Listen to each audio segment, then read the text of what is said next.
well aware at this point, the case before the court is the matter concerning Operation Provide Shelter.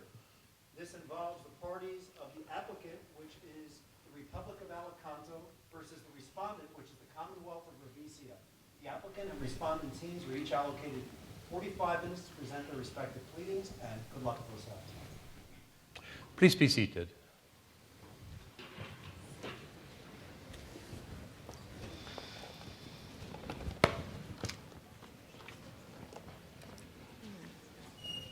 So everything the president usually says at the beginning has been told by you, so we can, without losing time, start, and I give the floor to the applicant.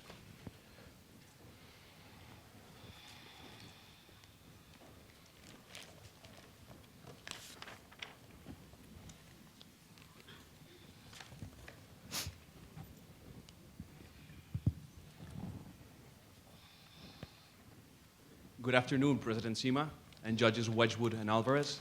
My name is Sebastián Machado, and it is an honor for me to appear before the International Court of Justice this afternoon, pleading on behalf of the Republic of Alicanto.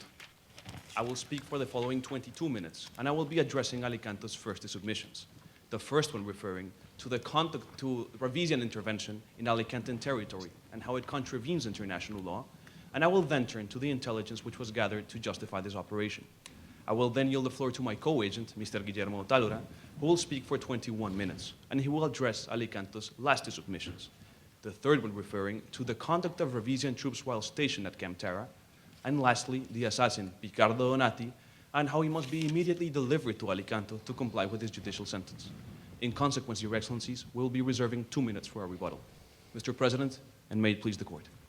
In December 2005, the United Nations Security Council adopted Resolution 5440, by which it authorized a peacekeeping operation inside the territory of Alicanto.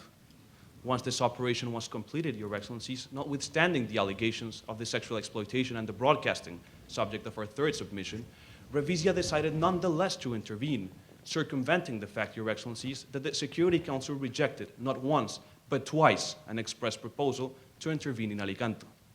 One of the reasons to intervene, Your Excellencies, was the assassination of Alicanto's Prime Minister, Gregory Simmer. But the assassin is at this very moment absconding at Camp Terra, under the jurisdiction of the respondent state, and he is the subject of our fourth submission. It is, Your Excellencies, the intervention in Alicantan territory after the adoption of Resolution 6620, which is of interest to the bench for our first submission. Your Excellencies, I will deal with two arguments in our first submission. The first one referring to the legal effects of Resolution 6620, and I will then turn to the more difficult question on this alleged rule of customary character, which allows for a third state to intervene when they consider that there is a humanitarian situation that so calls for this intervention. Your Excellencies, as to our first ground, Resolution 6620 is not an authorization for the use of force. It is not because a closer look at the practice of the Security Council will show that when the Security Council authorizes Chapter 7 missions, it uses three factors: a reporting duty by an intervening state, a very clear scope of a mandate, and a very precise language to authorize the mission. Your Excellencies, none of these factors are found in Resolution 6620. Counsel, would you say that, for instance, the authorization given to a coalition in 1990 in Resolution 678 is a good example of a clear mandate? It is, Mr. President, for one reason, and I understand your concern because Resolution 678 merely referred to the obligations set out in Resolution 6620. But it is in this sense that the mandate is very clear, that is to comply with the obligations to push Iraqi troops back into the state of Iraq. And that was a very clear language and a very precise mandate. Your Excellency, nonetheless, these resolutions and the operation in 1990 did include the other factors: reporting duty by the intervening states, and a very precise scope or language for the authorization. As the president of the tribunal, I think, though, is adverting, 678 did have some rather vague language, which spoke of the restoration of regional peace and security. So the Security Council does know how to talk in riddles when it wants to, does it not? Your Excellency, I understand your concern, and Resolution 678 did not use express language such as to authorize the use of force, but it did make reference to the issue of necessity, the use of all necessary measures. And this term necessity, or the question of necessity, has been consistent in Security Council resolutions authorizing for the use of force, ever since the first resolution which authorized the use of force, Resolution 83, 1950, against North Korea. Counsel, I'm a little puzzled in that we're immediately jumping to trying to figure out what the Security Council is doing, which sounds like you're being asked, and I think this happens on the other side as well, to second guess the Security Council. Why exactly, other than the fact that you've agreed to be here, does this court have jurisdiction at all? It would seem to be the case that this case is, as the Security Council says in that very same resolution, seized of the matter. Why are we seized of it? Your Excellency, that question was addressed by this court in the Tehran hostages case. And in paragraph 40, it clearly stated that when the council is seized of the matter in its political aspect, the court can very well be seized of the matter in its legal aspect. And that is precisely what we put forward before the court.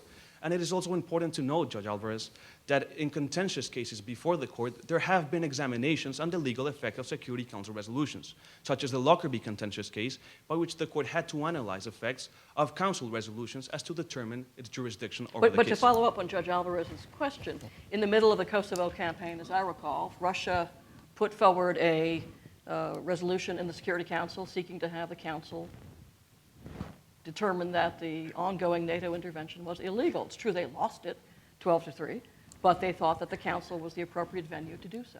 So why is that not itself a kind of customary practice that should lead us to defer to council jurisdiction?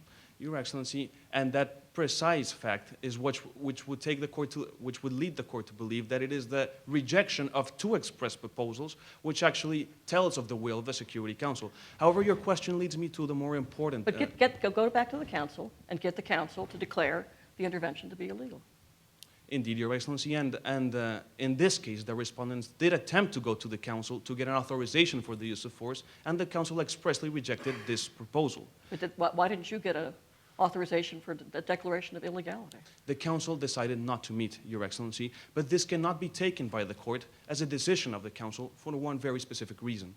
The decision of the council to convene pursuant to Article 3 of the Rules of Procedure of the Security Council is a decision vested on the President of the Security Council and not the council as an organ of the United Nations. And as such, the decision not to convene is not the Oh, goodness. If anybody who knows anything about the political process of the UN knows that if major powers in the Security Council want to have a council meeting, the President will convene it. Well, Your Excellency, in that case, then the question here becomes if the practice of a powerful state in the world community will make it law for every state in the world. Just to have a meeting. That's all. They should have, Your Excellency. We completely agree. But your concern leads me directly to the crux of the matter on the first submission.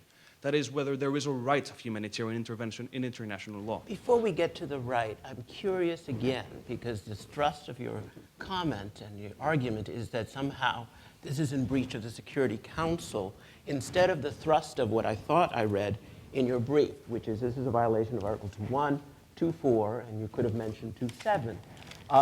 And you also stress and you cite the definition of aggression.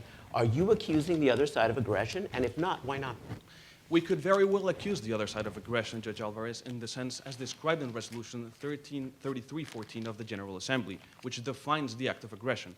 That is the presence of troops from a third state in a territorial state without that state's consent. But the act of aggression would nonetheless be a violation on the prohibition of the use of force. And it is this broad prohibition which we're putting before the court. A violation on the prohibition of the use of force as found by this court in the 2005 armed activities case. The presence of Revisian troops inside Alicanto without Alicanto's consent constitutes in itself a breach of this principle enshrined in Article 2, Paragraph 4 of the Charter. And this was the finding of the court, and the remedy we seek is as the court delivered it in 2005, the immediate withdrawal from Revisian troops from Alicantan territory. But not any conviction of anyone for aggression. No, Your Excellency, in this specific case, we do not. However, if the court were to find that this is an act of aggression and in itself a breach of the Charter, this would satisfy Alicanto's request. Your Excellencies, the more difficult question before the bench is whether there is a right of humanitarian intervention in international law. But the answer is clearly in the negative.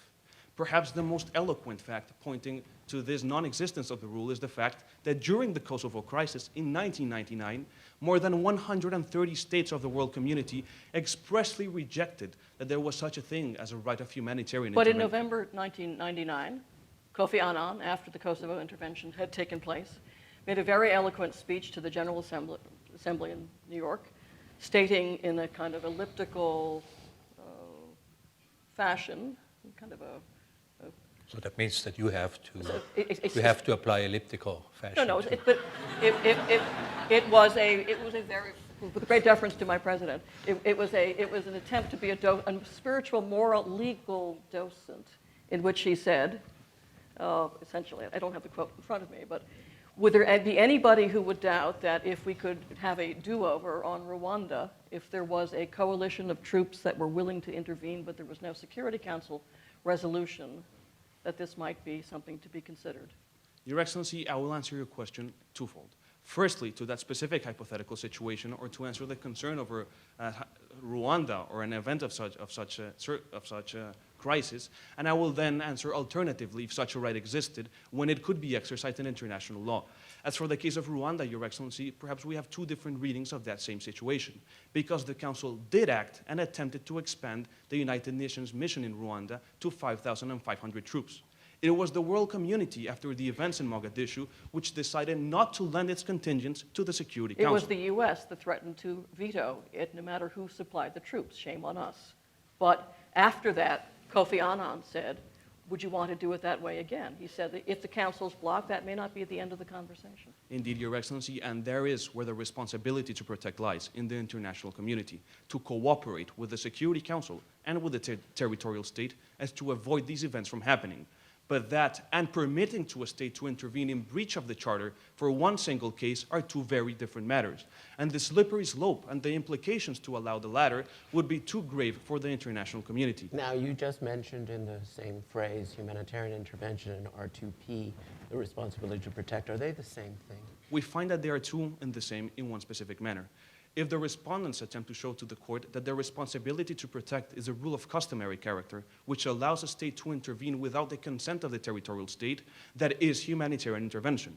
However, the responsibility to protect, as espoused in the 2005 World Summit outcome in paragraph 138, or the report of the Secretary General on the High-Level Panel of Threats, Challenges and Change in paragraph 203, vests that responsibility to protect in the Security Council.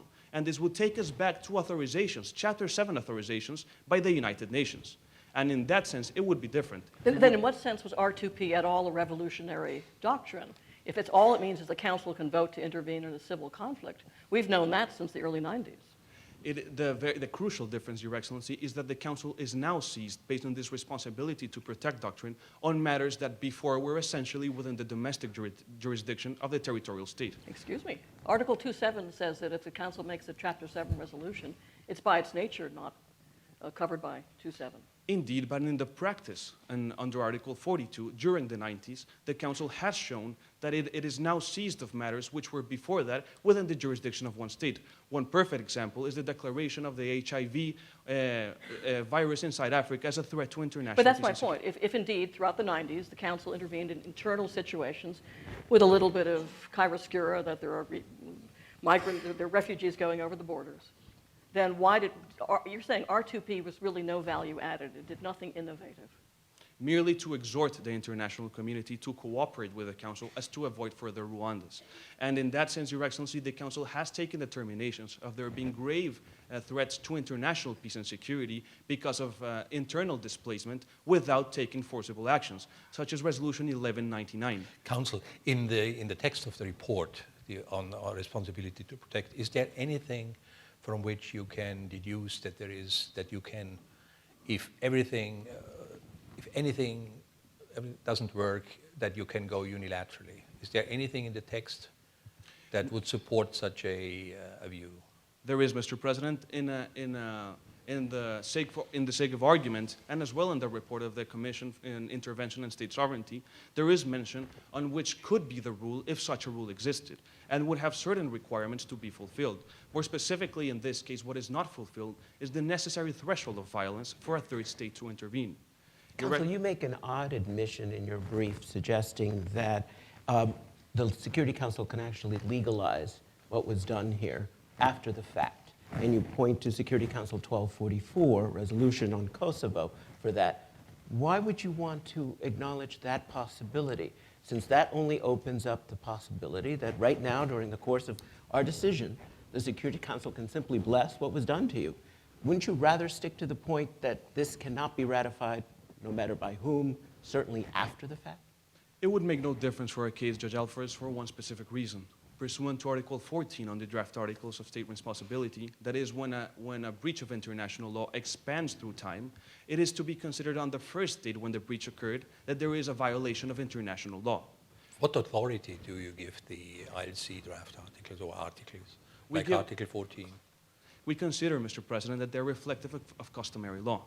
And the International Law Commission, as entrusted by the General Assembly to codify existing law, has relied heavily on the practice of states and opinion juries when codifying a rule in Article 14. But why does the International Law Commission then regularly say in its accompanying text to reports that no distinction is made between articles that are a mere codification and articles that embody progressive development? Although that is true, President Simma, in the case of the draft articles on state responsibility, many articles, especially those at the beginning of the report, are expressly said by the Commission to constitute customary international law.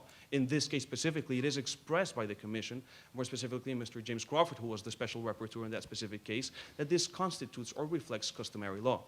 And the point being, Judge Alvarez, that if the moment of the breach is the 1st of August, when there is the ferrying of Revisian troops into Alicantan territory, then if there was a Security Council resolution or the prospect of a Where would you draw the distinction between what's in the beginning of the draft articles and what comes afterwards and is more progressive? So could you tell me an article? What is it? How many articles do we have there? You said the first part in the beginning. So 28 are mere codification, the other 28 are progressive, or? No, Mr. President, allow me to restate Alicantan's position clearly. Some articles on the draft articles on state responsibility do reflect customary law, but not all of them. It is specifically in the initial part of this codification that we find the most used and the ones relied to by the court. So what article would you regard as the farthest away from codification and most venturing? I'm very interested in that.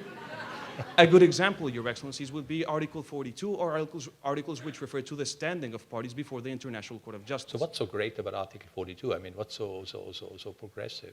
Mr. President, they have a direct conflict between the holding of this court in the Barcelona Attraction case when it referred to obligations ergo omnes and the standing that a state could have before the court, and that of the work of the International Commission itself. And this is, with all due respect, not of specific relevance for the case at hand. Is that really Article 42 or would it be Article 48? 48, Mr. President, I stand corrected. Your Excellencies, the point in hand is that Revisia breached international law on the 1st of August of 2008. Now, let me just ask you whether, and maybe your co-counsel are going to handle it, so tell me if I'm premature, but you're also trying to cover the argument under Article 53 of the Charter? Or will that be addressed by your co-counsel? No, Article 53 of the Charter has been relied on by the respondents. Indeed. But, Your Excellency, the court must keep in mind that Article 53 refers to forcible actions by regional arrangements only with authorization of the Security Council. And this is clearly expressed. Now, in the text. after the events that occurred in both Rwanda and Kosovo, there was a discussion in the Security Council what Article 53 meant in the new days. And the view often taken was that because ECOWAS had been put to wait for the Security Council to act, and this is really Judge Alvarez's point in a different form, and the Security Council was very slow-footed on both Sierra Leone and Liberia, ECOWAS had to go forward on its own motion, and thereafter was blessed by the Council. And Danilo Turk, ambassador from Slovenia, among others, drew from this the conclusion that in a real sense, Article 53 had been rewritten. It had a new customary gloss, a new gloss of practice. So can't we indeed say, as Judge Alvarez was adverting before, that the regional organization to which you belong was sufficient warrant for the intervention? Your Excellency, simply put, no. Because? For two reasons. The first one being that we contend that Article 53 has not been overridden as to allow for there being collective action by regional arrangements without Security Council authorization. And the most important one here is that ARFAN was not the actor which intervened in Alicante. It was Revisia in its unilateral capacity as endorsed by ARFAN. And this is clearly expressed in paragraph 30. But then distinguish Sierra Leone and Liberia for me. Indeed, and both cases counted with the consent of the territorial state. At all moments in the intervention? Indeed, Your Excellency, the question was whether the ex post facto authorization had any legal weight for that specific scenario. How would you comment the expression that through one practical case, something has become a customary gloss? An expression used by my distinguished co-judge. So if there is a practice out there which has in the literature been regarded as not admissible, let's say, I think most of the voices were that ex post authorization should not be seen as authorization proper. Then you have the case in Africa, nobody else wanted to intervene. No other country outside Africa wanted to send troops, so everybody is happy that the regional organization steps in. And then the people who like that say, now customary law, instant custom, hothouse custom. You have a view on these matters? I mean, I guess the other side will have a view, but I'd like to ask you to. Absolutely, Mr. President. And on that point, we fall back on the findings of this court in the North Sea continental shelf cases. The court would still have to satisfy itself that there is uniform state practice with accompanying opinio juris, for there to be a customary rule of international law, which in this case, there clearly isn't. Now, Security Council practice, would that be state practice in the sense of the North Sea continental shelf criteria? It would not, Mr. President, but pursuant to the findings of this court in the construction of a well advisory opinion in paragraphs 26 and 27, the practice of the Security Council is important to determine under which basis or which power the Council is acting. And for that, we do rely on the practice of the Security Council. Alternatively, Mr. President, we would argue that Article 53 could not be overridden by means of custom, and that is because Article 103 makes specific relevance. But it certainly is the case that the UN Charter has been reinterpreted on many different occasions, counting abstentions as the same as concurrences for the purpose of going forward with the P5 and the Security Council. That was done by just sleight of hand and eventual acceptance. Indeed. So, and there always has to be a first case. If this court is to intervene when you begin to have the evolution of a practice, we cut off the possibility of the evolution of a different interpretation of the Charter. That could be so. How does that go to our role? Your Excellency, counting abstentions as a type of vote and permitting the departure from one of the paramount principles of the Charter, the prohibition on the use of force, are two extremely different things. And we consider that the court should at any rate rely on the fact that there is indeed a customary Well, then rule. let me ask you a parallel case. Let's say some applicant came before us and said that the new practice, indeed, of the Security Council in reading threats to international peace and security very broadly to cover what are de facto domestic cases. I mean, again, you can wave your hands with refugees going over borders, but the South is well aware that in the 1990s, the UN and the Council began to intrude much more deeply into the civil affairs, the internal affairs of countries. By the same token, this court could cut that off by saying that's not what Article 39 was meant to cover. The Security Council itself acted illegally. Your Excellency, seeing that my time is up, I have 30 seconds to answer this. I think you have, you have time to answer. Thank you, Mr. President. Your Excellency, although the bench makes a very good point on reinterpretation of Charter articles, we do find that this is not merely a reinterpretation from Article 2.4, which is a blanket prohibition on the use of force, but it is a departure from one of the principles which founds the United Nations and has consistently found to be a blanket prohibition not only by the United Nations. But you're dodging the point with the indulgence of the No, President. we'll have a very lively deliberation on this point. But just one last quick question. Article 39, Article 39, in the view of the South, does not cover this roving remit to intervene in the internal affairs of countries. And you're saying that's different because? Your Excellency, Article 39 permits for the Council to take determinations on what threatens international peace and security. And indeed, as you mentioned, and it has been put forward by the applicant, that during the 90s, the Council adopted a wider discretion on what meant as an international threat to peace and security. So they are immune from judicial review, in a sense, if we think their interpretation is itself an excessive reach of the Charter. Not precisely judicial review, Your Excellency, but the practice of the Council is to address issues which do threaten the international peace and security with a wider scope. And this, in our view, does not constitute a breach of the Charter itself, but a different practice of the Council, an abysmally different case to permitting a state to intervene without Security Council authorization. Your Excellencies, we will rely on our written submissions to substantiate our second submission on the intelligence gathered. If there are no further questions, I will now defer to Mr. Otalo. Okay, thank you very much. Thank you very I much. call on your colleague to continue the arguments for the applicant.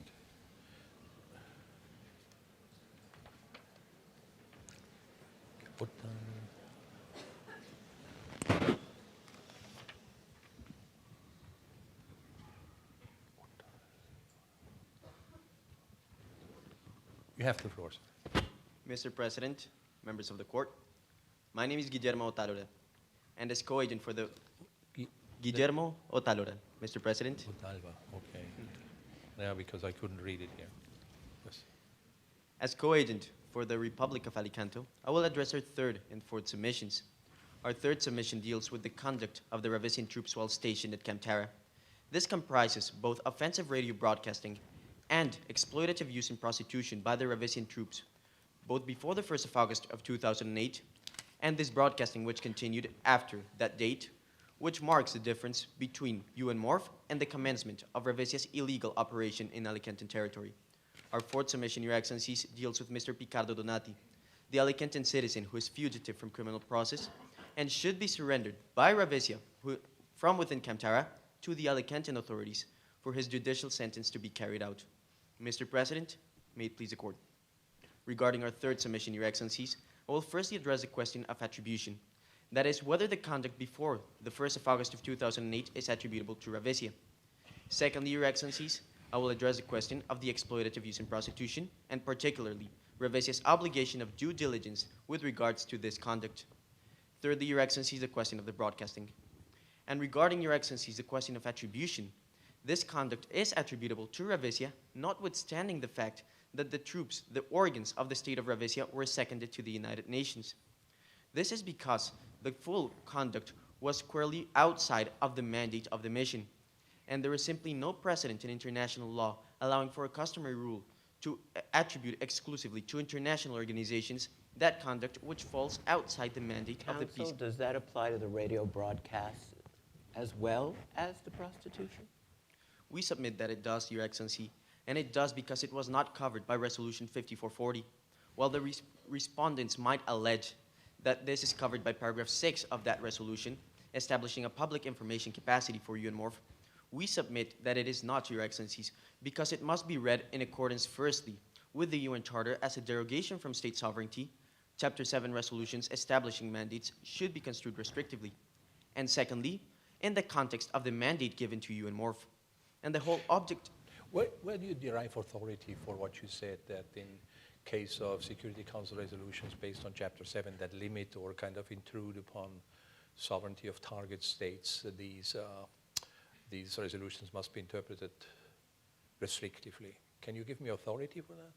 Indeed, Mr. President, and our authority for that are the repeated memorandums by the UN Office of Legal Affairs establishing that the UN mandate, especially with regards to public information capacities, should be read in accordance with the mandate and strictly with the consent of the receiving state. But most importantly, Your Excellencies, it is the context of this resolution. This resolution read as a whole provided for a mission in order to diffuse the border conflict between Alicante and New Benu. And Your Excellencies, this expansion of the broadcasting, aside from the public information capacity in order to provide security information, was not in accordance with the whole mandate of the mission. It exceeded the purpose of that mandate, and therefore, Your Excellencies, it is not attributable to the UN as an international legal subject, but to Ravisia. And this is precisely the reason why, Your Excellencies, it is also an internationally wrongful. I'm just a bit confused, because I take it the broadcasts occur both during the tenure of the Security Council resolution and after it expires, right? This broadcasting continued Right. after. So there's you're charging liability even for the period during the Security Council resolution. Correct, Your Excellency. Isn't it an absolutely ordinary concomitant of any military operation, even one that is relatively passive, to have psyops, psychological operations, to try to win support in the local community to try to explain the nature of the mission, to try to set a milieu in which the mission can be effective. Everybody remembers the UN's failure in Rwanda with Radio Mille Collines, which was not blocked. The obverse of that is you'd want broadcasts that make the mission succeed. Certainly, Your Excellency, it is desirable for broadcasting for the mission to succeed, and that was provided for in the Status of Forces Agreement between Alicante and the UN at paragraph 11 of that agreement. But what was not covered was the subsequent expansion of this broadcasting for educational radio programming on reproductive health, Your Excellencies, or access to education. This has nothing to do with the mandate of the mission, which again was exclusively related to a border conflict related to drug smuggling and Since we know that there was an apparent problem of sexual abuse by peacekeepers, isn't sexual education rather pertinent to warn the populace of the hazards they face at the hands of the UN force? It is indeed pertinent, Your So Excellencies. it's part of the mission. It is indeed pertinent, Your Excellencies, but it is not part of the mission itself. This mission was very limited, Your Excellencies. It was only with the purpose of diffusing this border conflict, and it was not a more extensive peace-building operation as may be found in places such as Kosovo or Timor-Leste. Therefore, Your Excellencies, Resolution 5440 only established a very limited mandate. And this, again, Your Excellencies, is precisely what renders this conduct... So you want us to parse the content of the UN's broadcasts? Pardon me, Your Excellency? You want us to scrutinize the substance and locutions and phrases and broadcast content of the UN's broadcasts in the area? And those that are beyond the mandate become attributable to the country that is donating the troops? Indeed, Your Excellency, in that sense, the content should be examined, not as for the rightfulness of the content, but only as to whether it exceeds the resolution and the consent given in the Status of Forces I'm Agreement. confused as to why these radio broadcasts are so objectionable. You mentioned sovereignty, but sovereignty is not a legally defined term.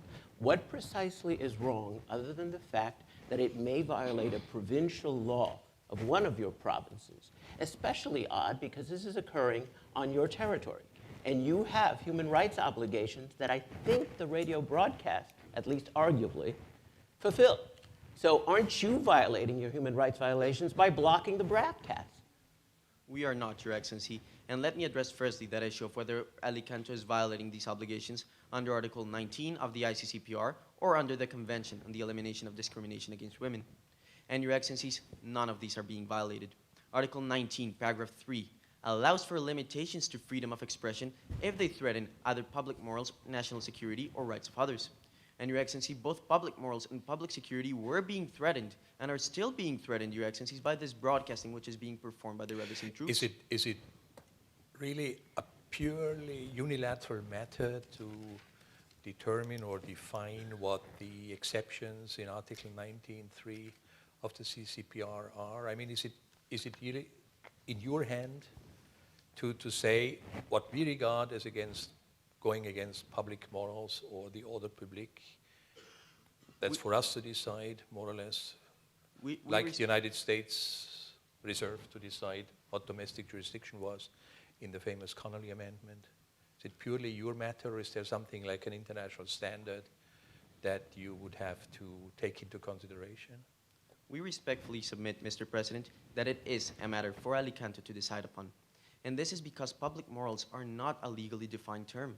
And as affirmed by the European Court of Human Rights in cases such as Handyside versus the UK or Mueller versus Switzerland, it is for the margin of appreciation of the individual state to determine what might be the legitimate Counsel, aim. and if we decide that the margin of appreciation, as we have said, is not a customary rule of international law and does not apply outside of the European Convention of Human Rights, what then? We submit, Your Excellency, that this rule of margin of appreciation, even if it is not of customary character, does apply with regards to freedom of expression under Article 19 of the ICCPR, and it was upheld by certain committee members in Hertzberg versus Finland by the Human Rights Committee. Is that binding on this court? It is certainly not, Your Excellency, but it may be taken into account as an interpretation under Article 38(1)(d) of this court statute as the organ entrusted by the ICCPR in order to determine whether there have been breaches of that convention. Now, Counsel, you started on the attribution argument, but we didn't let you finish. And I am curious what you make of Article 46 of the SOFA, which seems to say that anything that occurs during the peacekeeping operation including locally recruited personnel, shall be immune from legal process. It sounds very much from that provision, as well as others in the SOFA, that if anybody is guilty of anything, and let's assume for a moment you're right, it's the UN.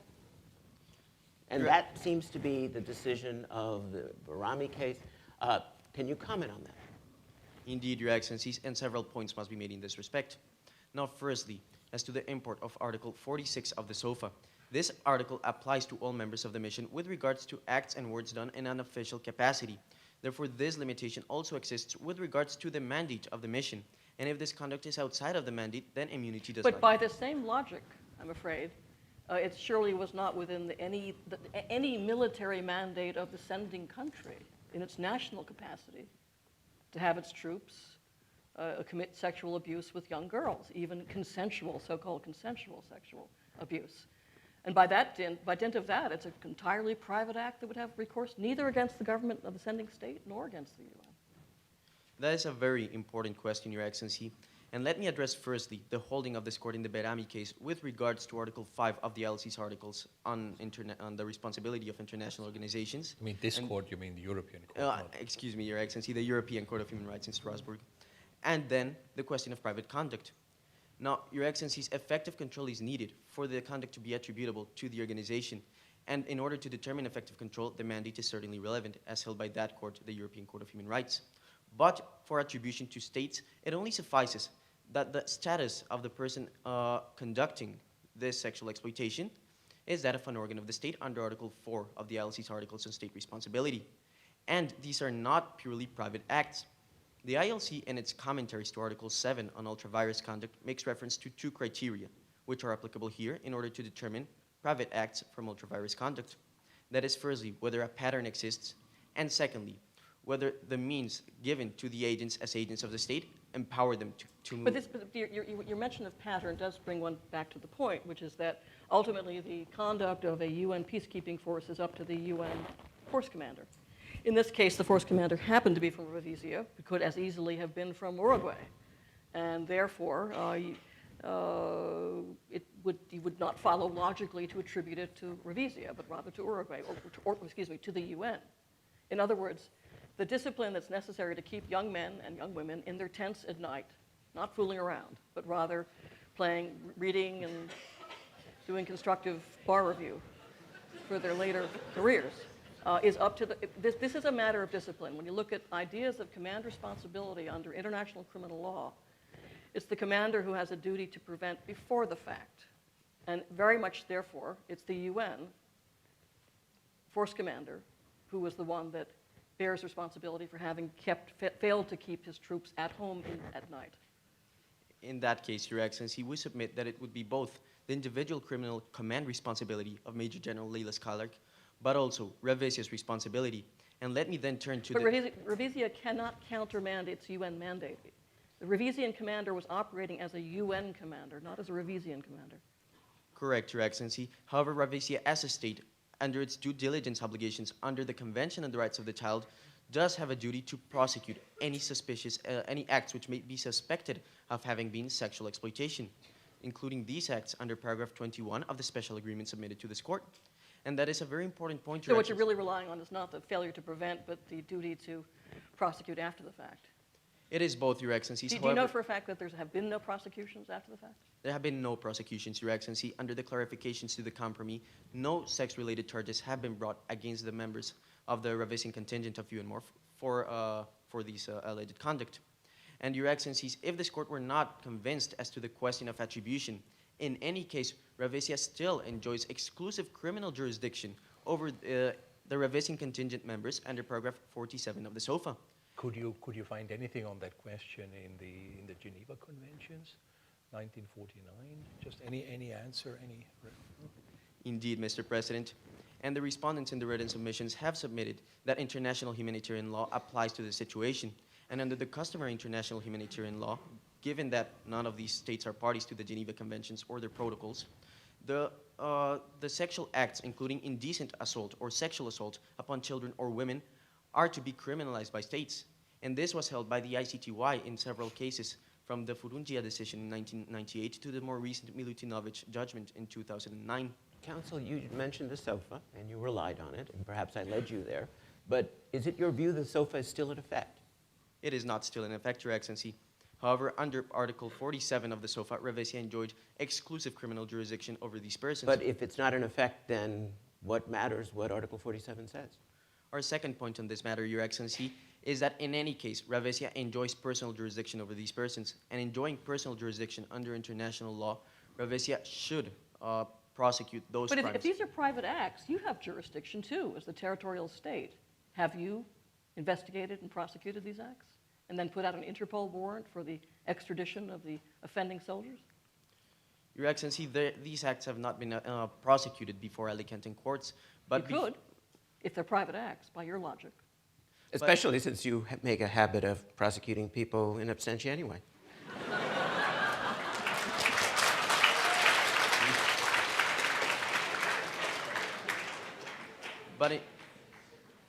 But in any case, Your Excellencies, we still do rely on our primary point on Article 47 of the SOFA, because it does apply for those matters which were under Resolution 5414, that is, before the 1st of August of 2008. But it does seem to me that before you try to attribute responsibility to Revesia, you would be obliged almost as a good hands doctrine, clean hands doctrine, to show that you had discharged your capacity to prosecute these matters. We beg to differ, Your Excellency. We take a much more limited interpretation of the clean hands doctrine, as has been suggested by several members of this court, including Judge Schneebaum in his dissenting opinion to the Nicaragua case.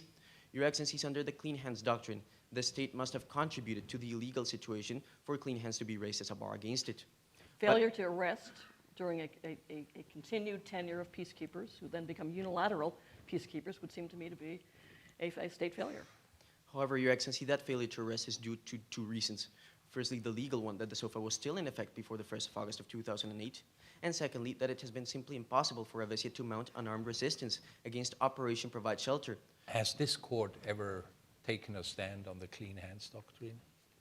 Your Excellency, it has not. This doctrine has been found mostly in separate and dissenting opinions before this court. If this court were to hold, that is... Give me a couple of examples. Your Excellency, Judge Hudson's separate opinion on the diversion of the river underwater Meuse. Was that really clean hands or more the exception non ad impleti contractus, if that's the correct mispronunciation? Miss Italian. It was referred as such by Judge Hudson from the PCIJ. However, Judge Schneebaum did interpret Judge Hudson's separate opinion. Has the International Law Commission expressed a view on clean hands?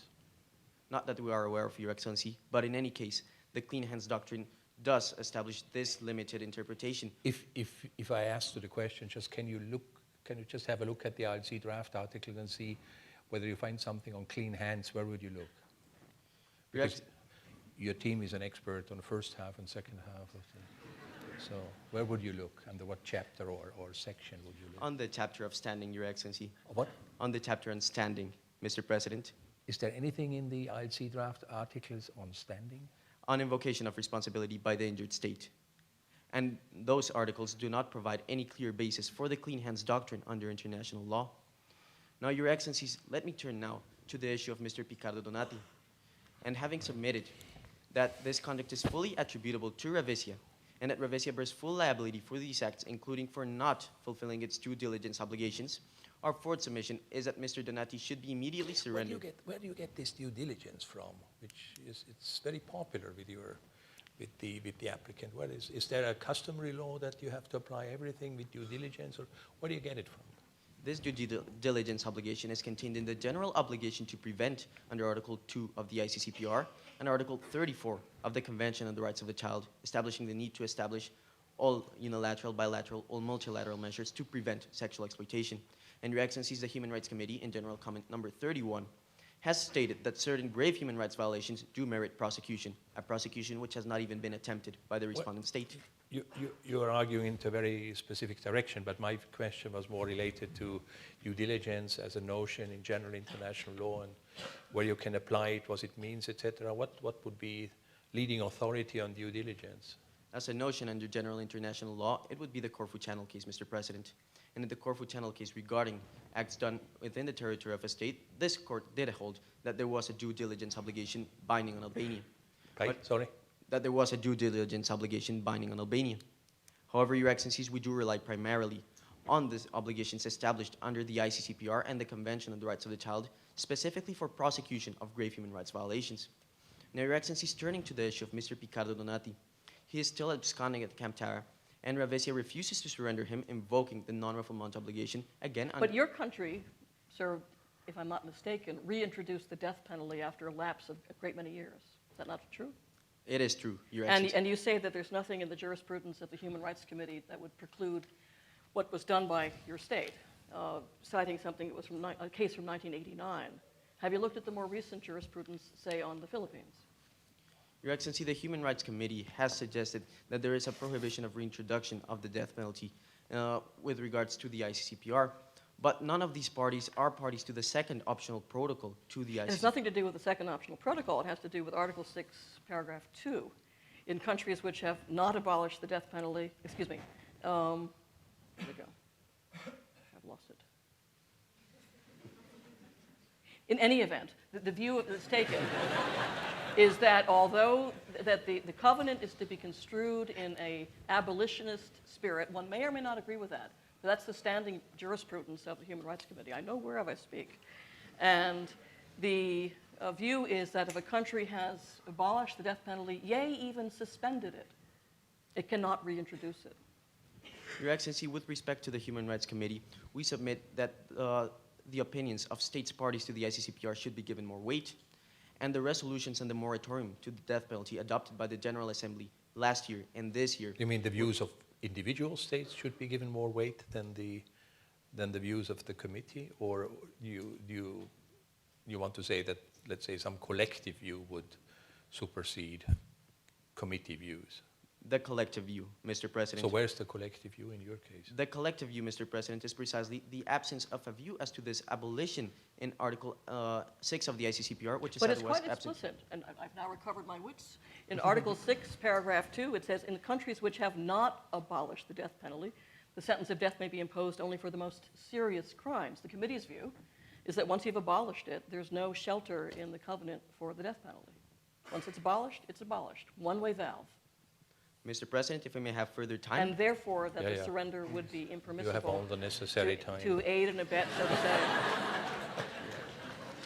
No. That the surrender would be, if you will, an act that contributes to a violation of the Covenant on Civil and Political Rights. We submit to Your Excellencies that that prohibition of reintroduction is not contained in the text of the ICCPR.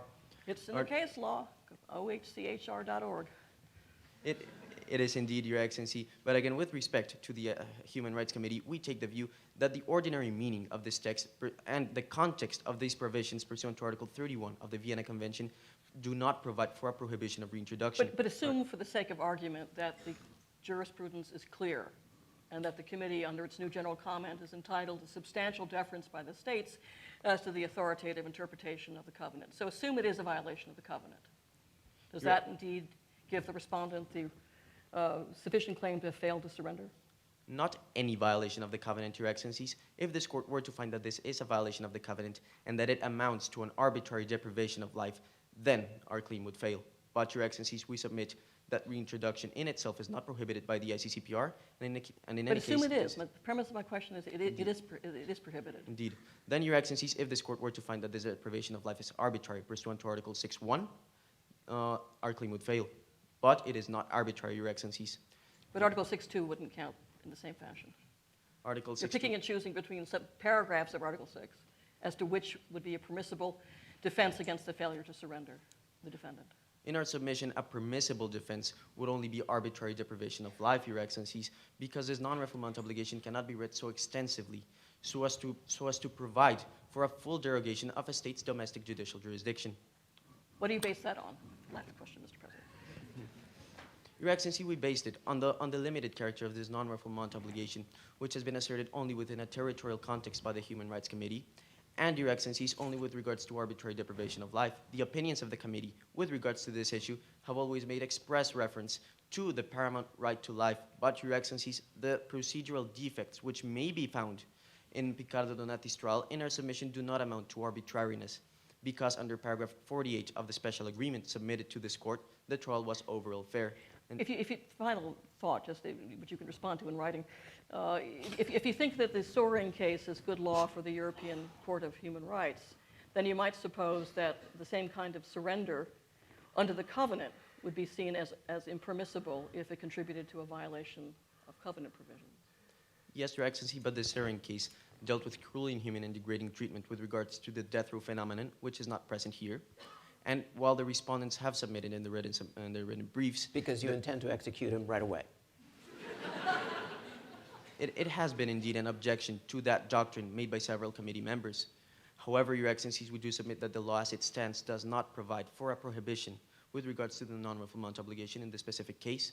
And Your Excellencies, there is no possibility, the respondents have not substantiated any possibility of cruel, inhuman, or degrading treatment with regards to Mr. Donati. They have relied exclusively on the duration of the execution. The missing link, though, is you're saying there are degrees of illegality, and surrendering someone to a sentence which is illegal under international law is something you can do a sort of a gradation of. You can do a pH test. It's not terribly illegal, just a little illegal. That's a very funny posture to take. I'm sure council will give it deep thought. Okay. Well, thank you very much. We really have run out of time. So that means I now call on the respondent, right? Yes. Thank you very much. Thank you, Mr. President. And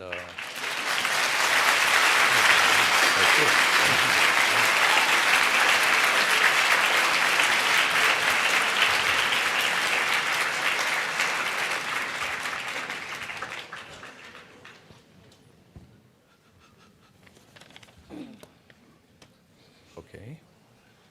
You have the floor. You're Ms. Lee, right? Yes, Mr. President, Your Excellencies. May it please this honourable court, my name is Annabelle Lee, and I appear today as agent for the respondent, Commonwealth of Rhodesia, with my co-agent, Mr. Mahesh Rai, and our attending counsel today is Ms. Noor Davis. Your Excellencies, I shall be addressing the first two pleadings in this matter, A and B, namely the presence of Rhodesian troops in Alicanto since the 1st of August 2008, and secondly, the issue of the classified intelligence data. I will be speaking for 22 minutes. My co-agent, Mr. Rai, shall address the remaining two pleadings and will be speaking for 21 minutes. We would like to reserve 2 minutes for a surrebuttal. Your Excellencies, in response to the applicant's submissions, we also have 3 main submissions to make on the grounds of the legality of Rhodesian's intervention in Alicanto. Firstly, the applicant submitted that the respondents may not rely upon resolutions 5440 and 6620 to justify their intervention. Your Excellencies, as we made clear in our brief submitted to this court, the respondents do not wish to rely upon this ground of justification. Secondly, Your Excellencies, the respondents submit that there is no customary right of intervention on humanitarian grounds.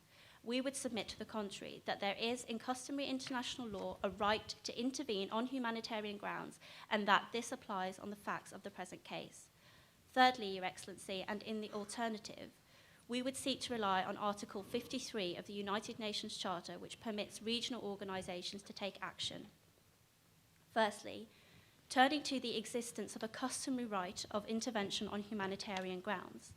To clarify, Your Excellencies, as Judge Alvarez put to the applicants, we submit that both humanitarian intervention and the responsibility to protect doctrine are founded upon the same fundamental principle that intervention based on humanitarian grounds is permissible in particular circumstances.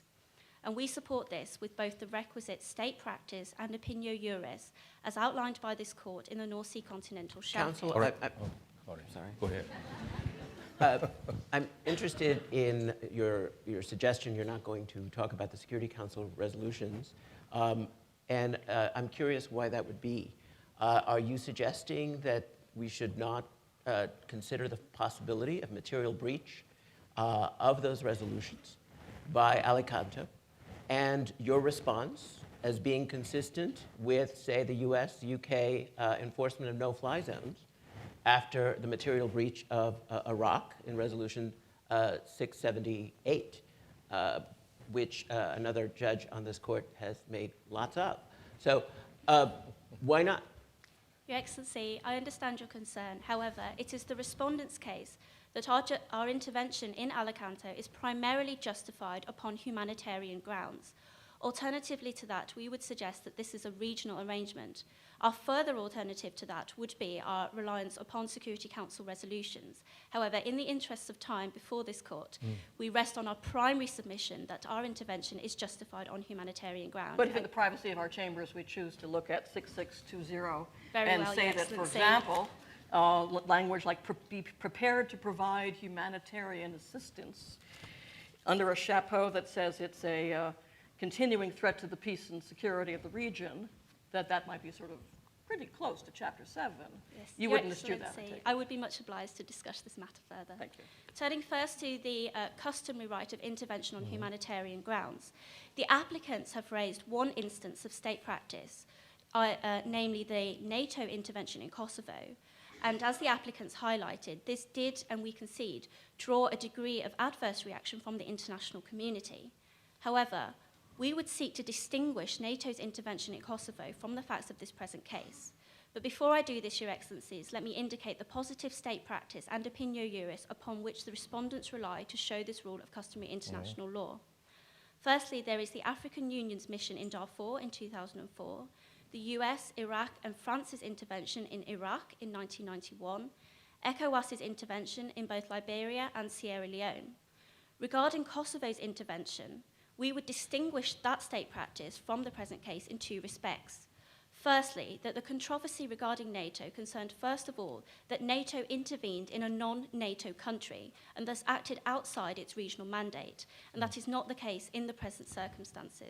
But when you start distinguishing cases from the cases that were put forward by your opponent, okay, that's a legal operation, which is fine. But could you give me just, let's say, 4 or 5 clear-cut cases where the international community of states has really recognized that a humanitarian intervention was legal?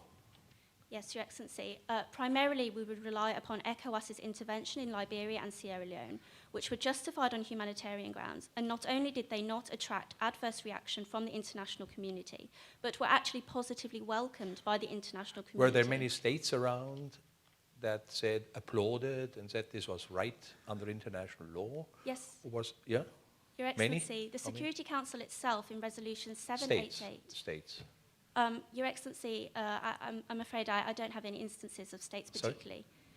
Your Excellency, I'm afraid I don't have any instances of states, So particular does the Security statements of Council states. produce customary law? Yes, Your Excellency. Does it? Security Council resolutions may form the basis of opinio juris. As So was what do you noted. need in following up on Security Council resolutions to create customary law? Is the reaction from the international community in that respect, So what Your reaction did you have Excellency. on ECOWAS? Your Mainly Excel- passivity, huh? Everybody kind of said, okay. So is that an opinio juris? Or state practice. Yeah. Your Excellency, we would suggest that the absence of adverse reaction from the international community is evidence that this was acceptable practice in the case of ECOWAS. Others might say a sigh is just a sigh, that when they just kept silent, they were maintaining a posture of ambivalence. Of course, that is open to your So interpretation. give us Your 4 more Excellency. cases. Okay, But and go on. furthermore to that, Your Excellency, we would also rely upon the UK, US, and France's intervention in Iraq. The UK. I mean, if we were in the international court, the president would now say, would you please speak a little bit more slowly because the interpreters cannot really follow you. But even for... But that was an important one. The average- She suggested Iraq was the Yeah. was So the Iraq, relevant you mean one. 1991 Iraq? Really? Iraq in 1991, Your Excellency, which was Was a relied. humanitarian intervention? Yes, Your Which Excellency. was generally recognized as permissible by the community of states? Your Excellency, again, there was no adverse reaction from the international community regarding the UK, US, and What was France's. the purpose of that let's say, thing or operation as stated in 678? I mean, you're referring to the 678, You're right? talking 1991. Yes, Your Excellency. The no-fly zones, not the initial. Oh, you mean no-fly? The no-fly zones Your over brief is a northern bit Iraq. unclear on Alright. that point, but I take it it's the no-fly zone. The no-fly zones over northern Iraq, the Kurdish area, Your But Excellencies. wasn't that pursuant exactly to the argument at least raised by the United States and Great Britain was that was pursuant to material breach, the very question I started you with and you refused to answer. So that is that kind of instance. What I am troubled by in your brief on this notion of humanitarian intervention is that you seem to cite me to Grenada, to Iraq, and it sounded like the other Iraq, the 2003. How do we distinguish a breach of the law from the creation of custom and opinio juris unless we can count the heads of states? Yes, Your Excellency. I will respond to your question with 2 points.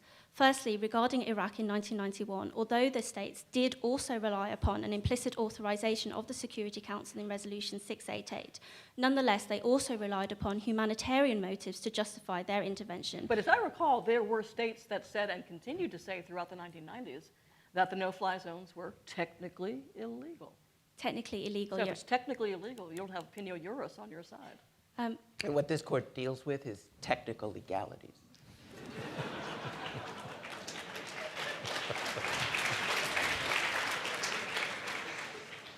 Your Excellency, we would submit that it is appropriate for this court to take into account the justifications forwarded by the United Kingdom government on the basis of humanitarian grounds for their intervention in Iraq. Okay, next case. Your Excellency, aside from those 2 cases, we would also rely on certain state practice which took place in the 1970s, including India's intervention in Bangladesh and also Tanzania's intervention in Uganda, which again were justified on humanitarian grounds, as the Indian representative before the United Nations Security Council made clear, and furthermore has been interpreted by very eminent jurists and academics and commentators to be instances of humanitarian intervention. But one point my brother Simma has often raised is that you can't pick out the friends you like and count their voices and not fail to count the other voices. Yes, Can you point to anything that shows a consensus Yes, that the intervention against Amin was, in fact, a legal intervention, or that Vietnam's invasion of Cambodia was legal, or that the Israeli action in Entebbe was legal? As Your Excellency rightly points out, there are a number of commentators who both agree and disagree with whether this state practice is sufficient to form a rule of custom. What's the authority of commentators? I mean, just professors. I mean, with all due regard. With all due regard. Can you kind of locate the scholarly commentators within, let's say, the law that we have to apply as the ICJ? Your Excellency, with respect to these distinguished commentators, it is submitted that this court should take account of their opinions pursuant to Article 38(1)(d) of this court statute. Although let me ask a question along that line, because sometimes the constitutive law may change. In the old days, commentators limited themselves to counting heads and reporting upon state practice. Now it's quite notorious that international law scholars often put forward what they would like to see become the law. Especially American.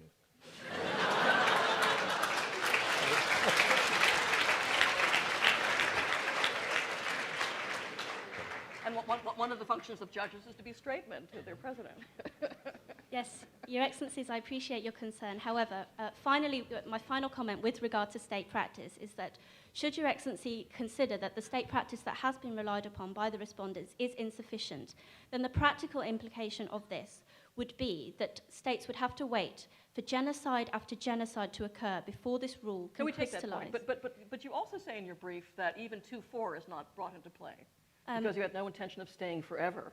So I also wonder how long the Revisian presence would have to endure for it to count as territorial conquest or political subjugation, to use your 2 phrases. Your Excellency, as stated by the Revisian president and as enclosed by the compromis, it stated that Revisia will not abandon the civilians of Alicante until a functioning government is able and willing to protect the civilians.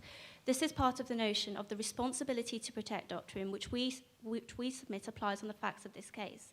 This is because a minimum threshold of humanitarian catastrophe was taking place in Alicante, and that in addition there was a manifest failure on behalf of the government of Alicante. It's kind of a circular argument. If it's humanitarian, 2-4 doesn't count because it's only a temporary presence. Your Excellency, it is our submission that the responsibility to protect doctrine operates within the framework of Article 2.4 of the United Nations Charter, which states that the use of force is prohibited where it is against the aims and purposes of the United Nations, and it is submitted that responsibility to protect is consistent with the aims and purposes of the United Nations. Is that really what Article 2.4 says? The use of force is prohibited when it goes against the aims and purposes? Your Excellency, specifically it says that... What does it say before? It states that the use of force is prohibited against the territorial integrity or political independence of another state, and also or otherwise in any manner inconsistent with the aims and purposes of the United Nations. And it is submitted that the responsibility to protect doctrine can be interpreted within the ambit of Article 2.4 of the United Nations Charter, and therefore does not constitute a... But what about the political independence part of that? Your phrase? Excellency, we would submit that there's been no violation of the political independence of Alicanto for the reason that the objectives of the Revisian troops were not to overthrow the government of Alicanto or in any way to harm the government of Alicanto. In fact, the objectives were to assist the government of Alicanto in its protection of its civilians. Now, again, on this, I'd like to focus on what the evidence is that this responsibility to protect is really within Article 38. Because in your brief, all you cite me to is a bunch of Canadians who think that's so, and a couple of reports from the high-level panel and so forth. If there is such a thing, can you show me real law? Yes, Your Excellency. We submit that the distinguished academics from Canada should be taken into account. But in addition to this, additionally to this, Your Excellency, the responsibility to protect was outlined by the World Summit and incorporated into the World Summit Outcome Doctrine, which was unanimously endorsed by 170 states. And with respect, I'd like you to point to in those documents, beyond the initial commission statement by those prominent Canadians, where the UN or any group of states or the General Assembly or the high-level summit has said that a state can take it upon themselves unilaterally to use force to defend R2P. Where does that happen? Your Excellency, the outline of responsibility to protect as contained in the World Summit Outcome Document was adopted by the General Assembly in its first meeting of the 60th session. Furthermore, the doctrine has also been reaffirmed. But where in that document does it say that you can do what I just described? Your Excellency, according to paragraph 139 of both the World Summit Outcome Document and the subsequent General Assembly resolution, it states that states may act where there are acts of genocide, crimes against humanity, ethnic cleansing, or war crimes taking place. To use force, does it say that? No, Your Excellency, it does not explicitly say that force may be used. And I notice you're not a party to the Genocide Convention, which is odd, of course, since you're a party to every other human rights treaty. But putting that aside, are you suggesting genocide occurred here? Your Excellency, it is the respondent's contention that ethnic cleansing was taking place on the facts of this case. Is that the same as genocide? There's a lot of recent law on that. No, Your Excellency, it is not the same as genocide as recognised by both the Kristich case and also the Statich case before the International Tribunal for the Former Rwanda. How about giving case law from the ICJ, from this court, on ethnic cleansing v. genocide? I'm afraid, Your Excellency, that the only case upon which has come before the ICJ dealing with this matter is the recent Bosnia genocide case in 2007, which quoted extensively from the case law of the ICTY and Which the one? Sorry? The case before ICJ in 2007, the Bosnia genocide case, quoted extensively from both the case law of the ICTY and the ICTR. Quoted? Yes, Your Excellency. Mm-hmm. So that's the reason why you don't name the case the ICJ case, because it just reproduced what the ICTY said? Your Excellency, we would submit that the comments made by the Bosnia genocide case can be fully understood in the context of the cases that were brought before the Tribunal for Rwanda and the Tribunal for the Former Yugoslavia. So what did the ICJ say? Your Excellency, the ICJ adopted a definition of ethnic cleansing, as stated by the final report of the UN Commission of Experts, as rendering an area ethnically homogeneous by using force or intimidation to remove from a given area persons of a specific ethnic or religious group. It is submitted that this is satisfied on the facts of this case, primarily But I think my brother Simma's point is that under the recent case law of this court, that ethnic cleansing is distinct from genocide. Yes, Your Therefore, Excellency. whatever comfort you might wish to take from the letter, the text of the Genocide Convention, that perhaps implicit in the Genocide Convention is a right to intervene if there is genocide, that doesn't give you any help here, correct? Yes, Your Excellency. It is conceded that ethnic cleansing is to be distinct from genocide.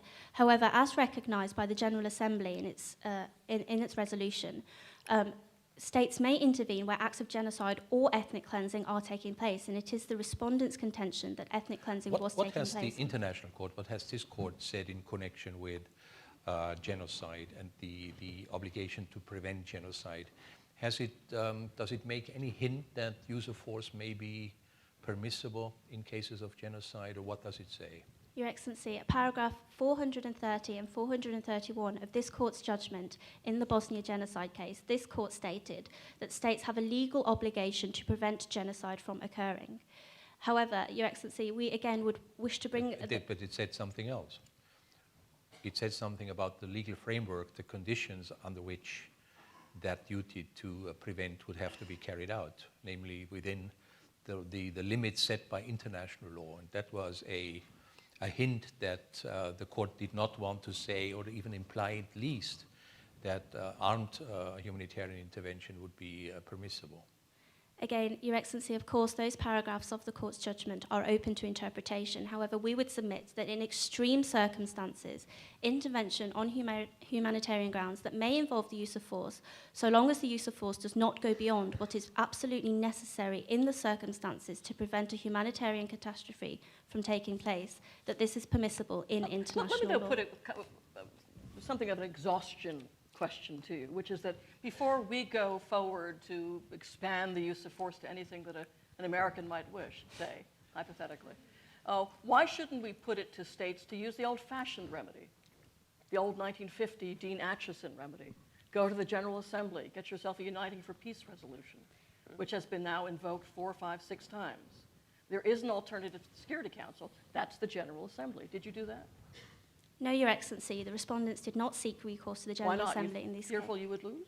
No, Your Excellency. It's the reason why recourse was not sought to the General Assembly was because the situation in Alicante was so pressing as to warrant intervention at the time that it took place. Furthermore, Your Excellency... You can call a special session of the GA just as easily as an emergency session of the Security Council. Of course, Your Excellency, but even if the General Assembly had been consulted on the matter, it is stated in the Charter of the United Nations that the General Assembly cannot decide a matter that is seized of by the Security Council. And furthermore... But that has been reinterpreted since 1950. That's again, just my point. Even still, Your Excellency, the General Assembly is not able to issue binding directions on action that may be taken by states in the face of pressing circumstances. But the Uniting for Peace resolution is precisely what I think you would have wanted in order to get the authorization.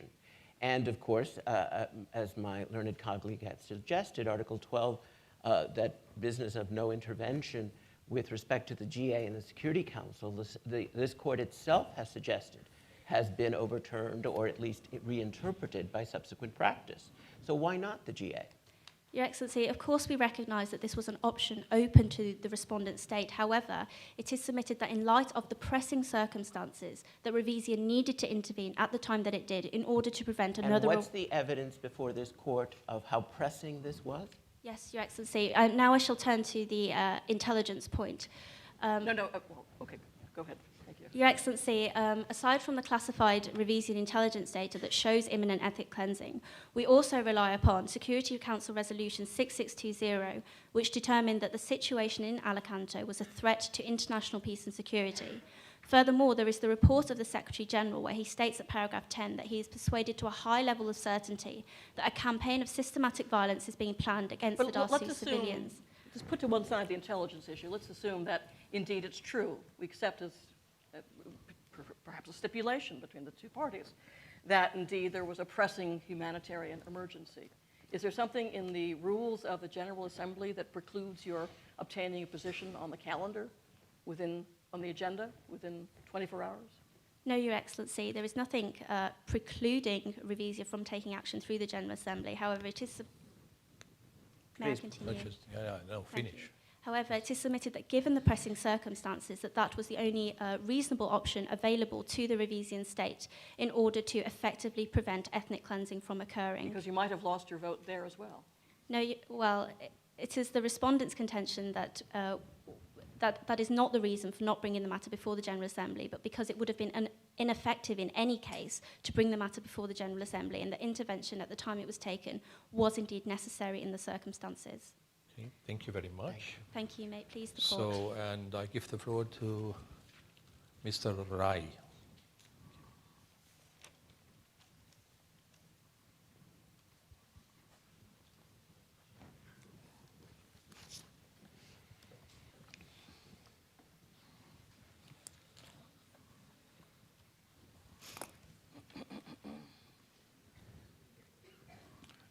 You have the floor, sir.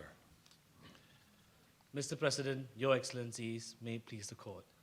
My name is Mahesh Rai, and I'm the co-agent for the Commonwealth of Rhodesia. In light of the two submissions that are made by the second agent for the applicant state, I will be making submissions on the following issues. First, whether the troops' conduct while in the service of the United Nations and operations provide shelter triggers the responsibility of the Rhodesian state. And second, Your Excellencies, whether Rhodesia is under any international obligation to hand over Mr. Donati in order to be executed by the state of Alicante. Your Excellency, the first issue concerns the fundamental principle in international law, as highlighted by my agents on the other side, that acts or omissions can only be found to trigger state responsibility where these acts can be attributed to a state, and secondly, where these acts breach an existing international obligation of that state. In response to the two submissions that are made by the learned agents from Alicante, Your Excellencies, I'll be making the following two submissions. First, Your Excellencies, that the troops' conduct under UN MORPH cannot be attributed to the Rhodesian state as they were in the service of the United Nations. And in the alternative, Your Excellencies, the sexual engagement acts constituted private acts that do not trigger Rhodesia's responsibility. Second, Your Excellencies, that in any event, the troops' conduct did not breach any of Rhodesia's international obligations. Before I move on to the attribution point, I wish to highlight to this court that the conduct that is being complained of over here falls into two different time frames. The first, preceding 31st July 2008, concerning UN MORPH's radio broadcast and the allegations of sexual exploitation. And second, that after 1st of August 2008, under Operation Provide Shelter, which, Your Excellencies, only concerns the continued radio broadcasting, as has been stated in paragraphs 50 and 51 of the complaint. And counsel, is it your position that the SOFA terminated after the termination of the mandate? Your Excellencies, it is our submission that the SOFA did terminate after the mandate, since the SOFA is only made in relation to United Nations peacekeeping operations.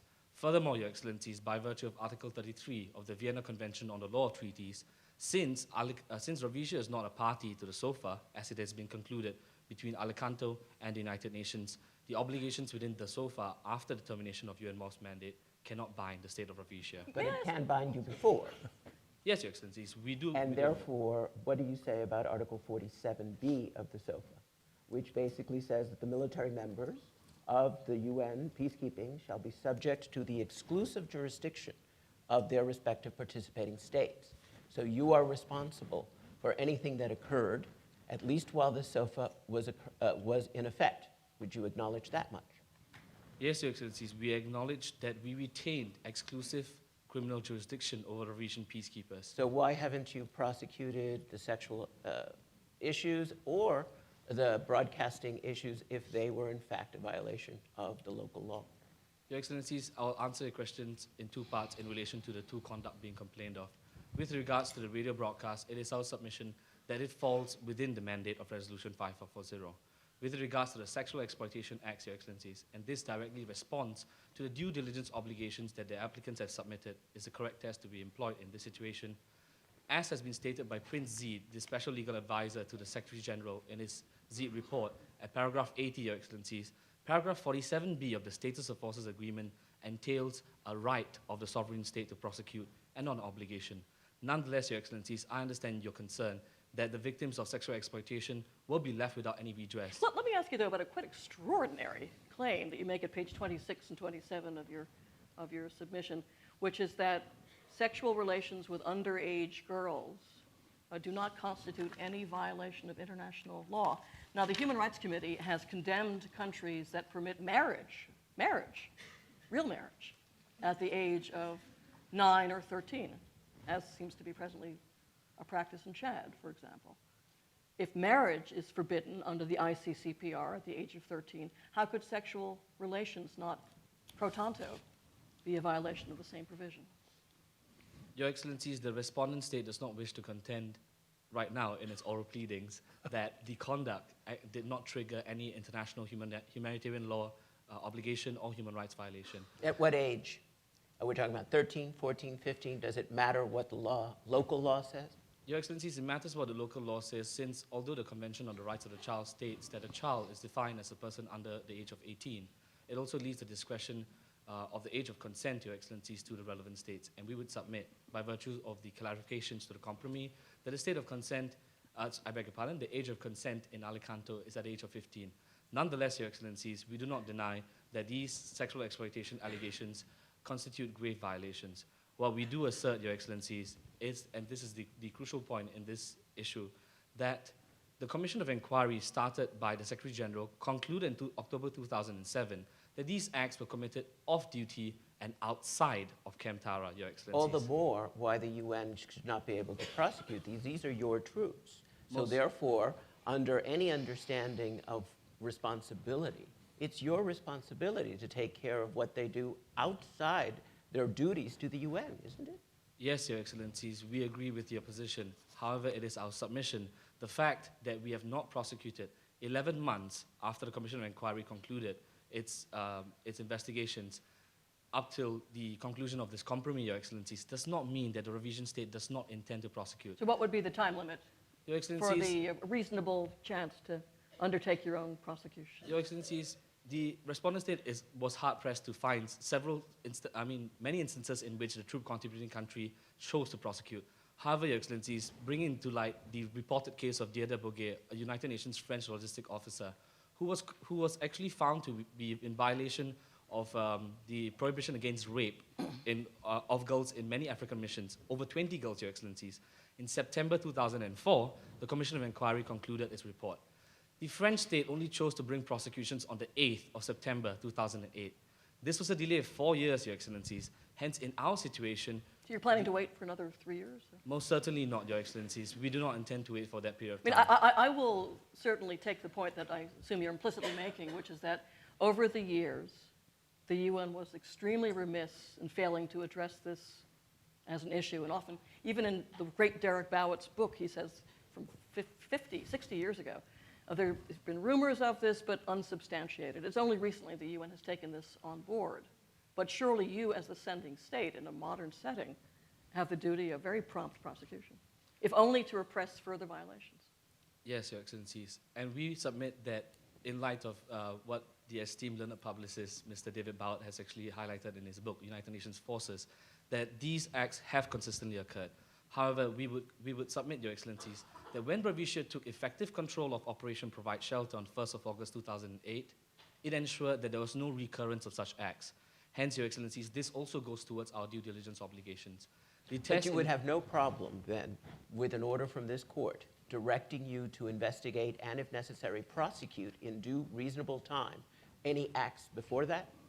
Your Excellencies, it is up to Your Excellencies' discretion to hold that we are under an obligation to prosecute.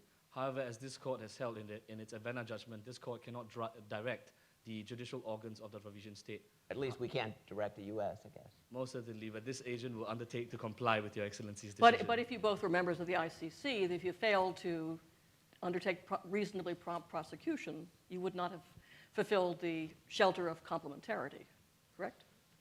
Your Excellencies, if we had failed to prosecute within a reasonable time, then we submit yes. However, here, Your Excellencies, a mere 11 months has passed. We do not have any information when were the troops repatriated to their home country and when the investigations were conducted. Your Excellencies will appreciate that the two countries contending this case are on different continents. The gathering of evidence and witness statements, Your Excellencies, is crucial. That struck me, Counselor, actually, that this is an old-fashioned case of salt water colonialism, not just two neighboring states. This is post-colonial intervention. Your Excellencies, we would submit that... Which might be a reason why, not in doctrine perhaps, but in sensibility, one should be even more acute about failures to protect the local inhabitants from the depredations of a former colonial.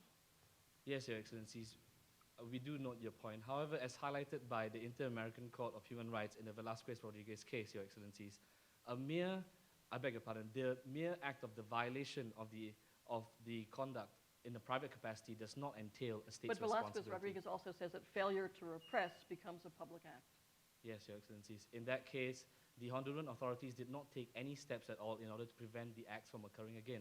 In our case, Your Excellencies... Or to investigate those that had been committed under the ensure, right? Yes, Your Excellencies. However, we would submit, Your Excellencies, that by virtue of the fact that the Sexual Exploitation Acts stopped the minute we came to have effective control of the operation, can be taken to be an indication that we did investigate and prevent a recurrence. And Your Excellencies will note from the many examples in Congo, in Burundi, in Sierra Leone, Your Excellencies, that even after the first reports of sexual exploitation arose, there was repeated recurrence of these acts.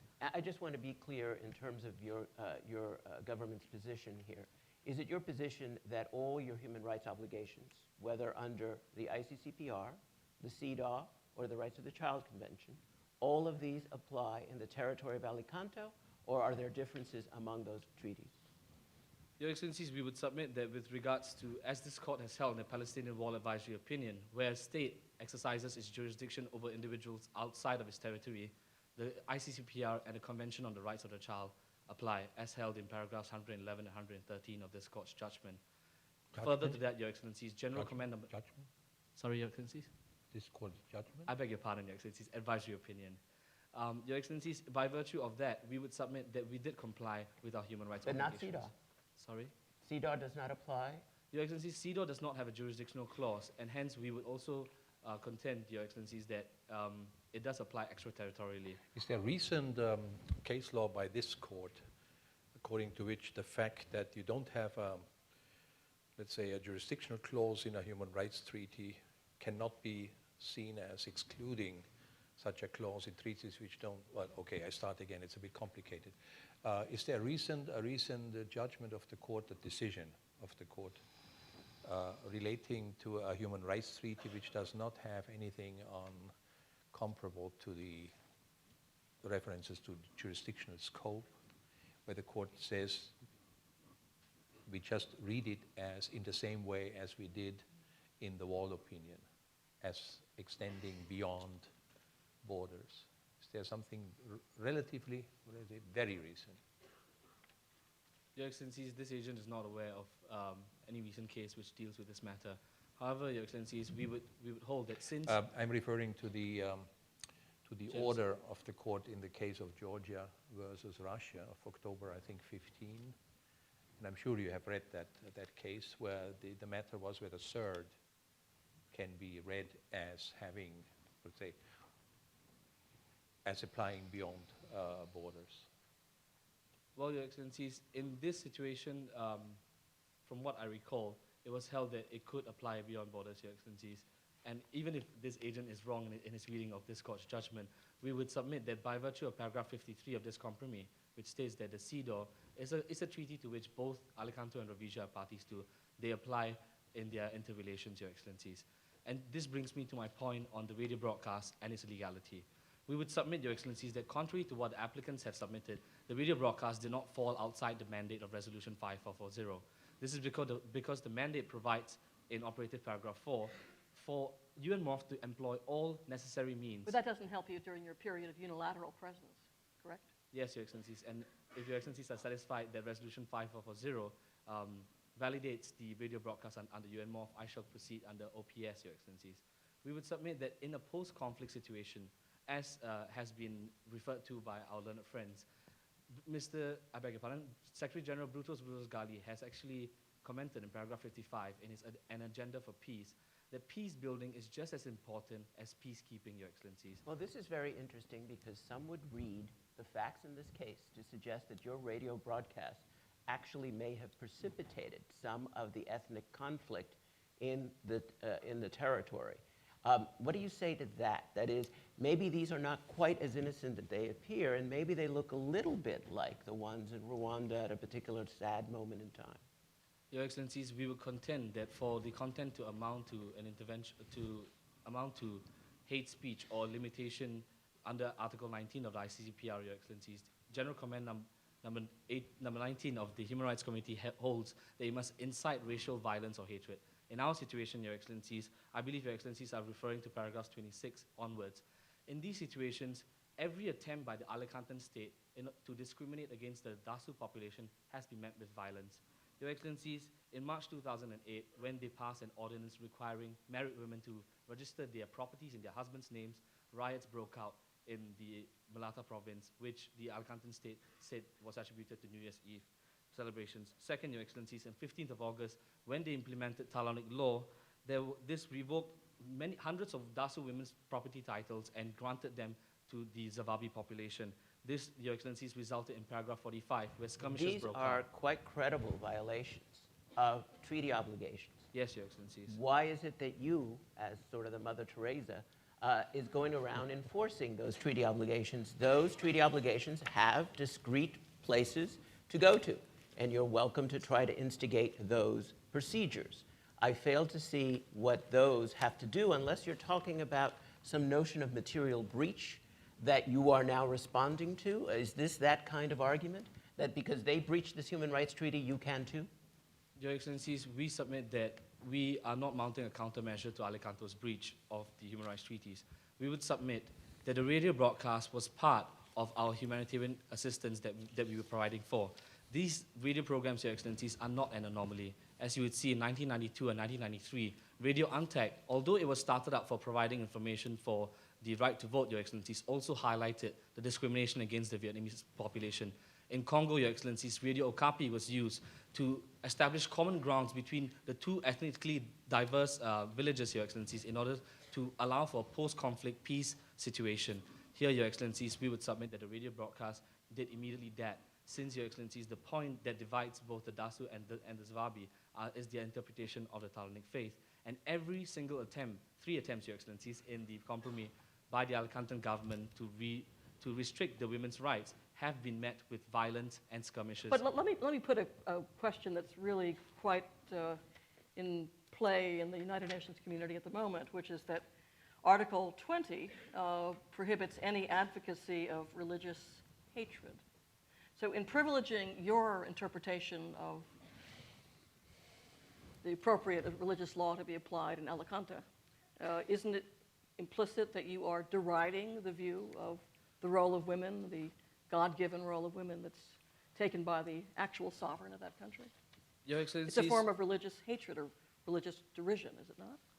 Your Excellencies, we would submit that this information intervention that was carried out by both UN Morph Radio and Operation Provide Shelter does not amount to an incitement of religious violence, since Your Excellencies would note that in accordance with Article 19.3 of the ICCPR, the grounds on which the right to free information can be restricted are public morals, public safety, and the applicants left out one more, public health, Your Excellencies. The radio program concerned educational and cultural programs for access to education, reproductive rights, and also, Your Excellencies, it is hard to see how anything can be more relevant to public health than reproductive rights.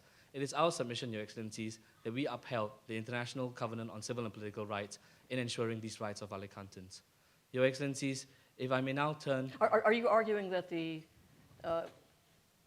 reservation taken on grounds of Sharia was something you could overturn or disregard? Your Excellencies, as provided in Article 28 of the CEDAW Convention, a reservation that goes against the object and the purpose of the treaty can be regarded as invalid. And Your Excellencies, as has been held with, in regards to the rule for reservations for human rights treaties by the European Court of Human Rights in Lozidu versus Turkey, Your Excellencies, where such reservations go against the very object and purpose. But if you take ijtihad seriously, then simply having a reservation on grounds of Sharia does not necessarily go beyond the reach of measure. Ijtihad can give you a more modern interpretation of what the Prophet meant. So you should not suppose that because there's a Sharia reservation, you have a free hand to give your own modernization Your of Excellencies, that law. Yes, Your Excellencies. Several other countries have lodged such general reservations which do not specify the grounds on which they object. Can you derive some authority from very recent or current work of the ILC, of the International Law Commission, From the on the point of across-the-border reservations? I beg your pardon, across-the-border reservation? Can you point us to recent or even current work of the International Law Commission which deals precisely with, let's say, certain types of non-permissible reservations? Your Excellencies, we would submit that we would not need to turn to the work of the International Law Commission. Yeah, but I am not aware of reservations. The Commission has been dealing now for, I don't know, many, many years with reports of Professor Alain Pili on reservations to multilateral treaties and has brought out guidelines really spelling out how to read 19C and the consequences. Like that's pretty relevant. I mean, in view of the general, let's say, in the light of the general view of ILC, more or less pronouncing customary law, etc. Yes, Your Excellency. The ILC study on the effect of reservations to multilateral treaties concerns the general nature, the general treaties, the general nature of the obligations to all the treaties that have been concluded. However, we would submit that the rule in relation to a human rights treaty must be accorded special significance. This is because, Your Excellencies, in the esteemed opinion of learned publicists such as Malcolm Shaw and Ian Brownlee, where such reservations are made to the fundamental provisions in such human rights treaties, they defeat the very object and purpose of such treaties, Your Yes, but Excellencies. That's precisely what the ILC says, right? So it would really buttress the point you want to make. Yes, Your Excellencies. And the ILC also says that in relation to this court's judgment in the reservation to the General Height Convention case, that in certain that the circumstances... Sorry, Your Excellencies? Judgment? Advise your opinion. I beg your pardon once again, Your Excellencies. That the other party, Rhodesia, is entitled to consider the breaching party not a signatory to the treaty. And here, Your Excellencies, we would submit that even in this alternative submission, we can also rely on the ICCPR obligations of the Rhodesian state. Did you object to that reservation as being in violation of the object and purpose when you could? Your Excellencies, the compromise is entirely silent on this. And if you did not, what gives you the right now to say anything about it under Articles 19 through 22 of the Vienna Convention rules on reservations? Isn't the point that when you object as a state, at that time, you may be free to take a position as to whether that treaty is or is not valid as between those two states? Isn't that an important point? And if you didn't make that, now it's too late to say anything about it. Yes, Your Excellencies. If I can have additional time to answer your question and also to address briefly the point of Mr. Donati, Your Excellencies. We would submit that we do not have any information on the reservation, the objection to the reservation by Alicantan State. However, Your Excellencies is right to point out that we might have lost our right in order to consider this treaty as binding. Nonetheless, Your Excellencies, we can still rely on Articles 18 and Articles 19 of the ICCPR, which provides, Your Excellencies, that the views of the minority population should not be disregarded in relation to the restrictions on the freedom of information, as has been held by the Human Rights Committee. If the President would permit me, just one question on the interrelationship between the two halves of your argument. You've been trying to justify this as a humanitarian intervention.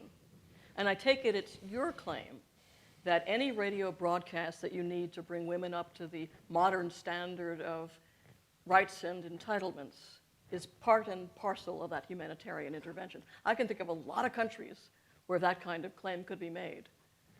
The emergency quality of the R2P claim made is really diluted by the fact that you're saying any restriction that violates CEDAW is actionable under your radio broadcasts incident to your armed intervention. Your Excellencies, we would submit that the radio broadcast, instead of fueling the divisions within the community, was aimed at the healing of the Alicantan community, since, as I've highlighted, Your Excellencies, that the deprivation of women's rights was primarily one of the reasons that actually incited the violence between the Dasu and the Zavabi groups. And, Your Excellencies, in our situation, we broadcasted information on women's rights from the most objective source possible, the United Nations News Radio Service. You could have taken it up in Universal Periodic Review in the Human Rights Council with much less flamboyance. Yes, Your Excellencies. However, as has been stated in the compromise, we are not parties to the optional protocol to the ICCPR, and hence we will No, but you are in the Human Rights Council by dint of being a state. We're not talking about the committee now, but the Human Rights Council. I beg your pardon, Your Excellencies. In our situation, we would submit, Your Excellencies, that we also had a positive duty while we were in the state of Alicanto to contribute to the peace-building process. And this, Your Excellencies, as has been seen in Burundi between the Hutus and Tutsis, has been carried out by the radio program Search for Common Ground. In our situation, Your Excellencies, by encouraging dialogue between the both sections of the Alicantan community, we sought as a further measure towards the responsibility to protect.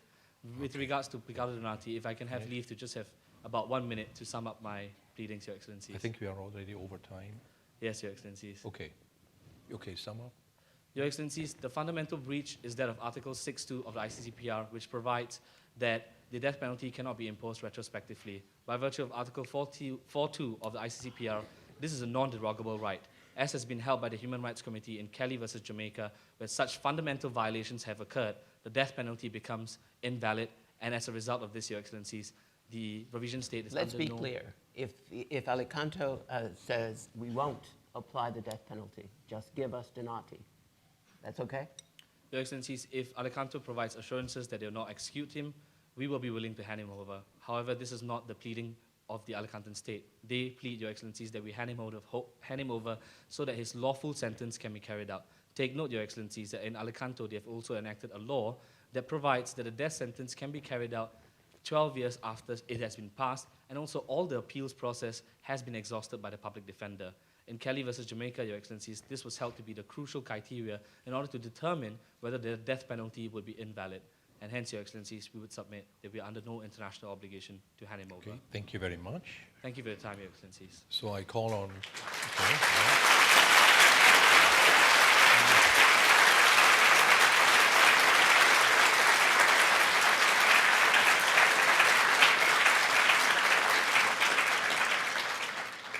Okay, now I call on counsel for the applicant to give his rebuttal. It's 2 minutes, right? 2 minutes? 2 minutes, Mr. President. Your Excellencies, Alicanto will now exercise its right of rebuttal. And at the end of the day, when delivering the judgment, not all the legal scholars of the world, not all professors of international law or academics will divert the court from this inevitable conclusion. There is no opinio juris as to sustain a rule of humanitarian intervention. This has not been only widely rejected in 1999, but in every single case cited by the respondents as a state practice for humanitarian intervention. This rule of international law, quite simply, has not come into existence. Is there lex ferenda? Is it emerging? Is it soft law becoming harder? Indeed, Your Excellency, and soft law is nowhere to be found in Article 38 as rules applicable to legal disputes before the court. Your Excellencies, as to the second point... Although it's your duty to show that the intervention was illegal, not theirs to show it was legal, right? We respectfully disagree, Your Excellency. The burden of proof would lie within the respondents in the specific case to provide for the legality of their own actions. And they cannot, quite simply because the community has been very clear in this respect, and the court will not be able to find one instance with wide acceptance. One more question on this line. At least suppose that it fulfills the standard put by Nino Cassese, that it's legitimate if illegal. Your Excellency, Judge Antonio Cassese in his article, although argued for the moral appeal of this rule, did contend that it was nonetheless illegal under international law. And you're a pure positivist. Do you think moral content has nothing to do with the evolution of opinio juris? We believe, Your Excellency, in the words of Judge Alvarez, that this court is to apply the legal technicalities, not the moral technicalities.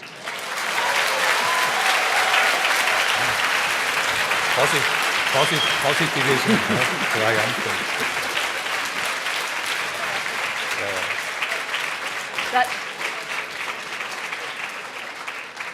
That may win you one vote on the court. But I would ask your best answer to my more teleological approach to life. And we respectfully, seeing that my time is up, Mr. President. Yeah, very brief, very succinct. Indeed. The applicant puts forward, Your Excellency, that in the absence of the recurrent judgments of this court as to find customary law, and in the absence of the very requirements of Article 38, 1b of the statute, then the court cannot effectively apply a rule which does not exist in international law, as morally appealing as it might be. Your Excellencies, if there are no further questions, the applicants rest their case. The time is up. Yeah. Thank you very much.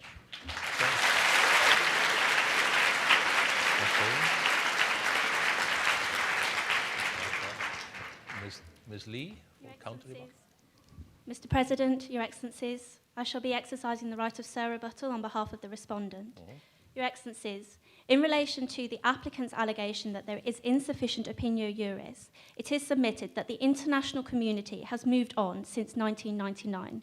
Most specifically, the endorsement of the responsibility to protect doctrine by 170 states unanimously at the World Summit indicates that the international community has moved on, and this is the position to be applied. How can you say that when, after the Kosovo intervention, I think in 1999, there was 130-odd countries speaking out against the right to intervention, and then if, let's say, several years later, 170-odd countries speak out in favor of responsibility to protect, that you can really read armed force into that later, let's say, expression of a consensus.